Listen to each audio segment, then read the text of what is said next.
Ուրեմն եկեղեցին չի կարող լուր, համր չտեսնելու տալ այն օրենքների կամ արդարության խախտմանը եւ արդարության խեղաթյուրմանը, որ այսօր իրականության մեջ կա, եւ դրա համար եկեղեցին չի սիրվում, հալածվում է։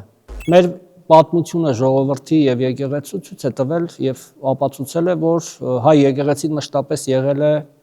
պետության, հայրենիքի կողքին։ Եթե մենք վերադառնանք կամ հետ գնանք դեպի միջին դարեր, միջնադար, դեպի 4-րդ, 5-րդ դար, կտեսնենք, որ այո, եկեղեցին էլ եղել է այն շարժիչ ուժերից մեկը, որ նաև հայրենիքի պաշտպանության, ազատության համար մղված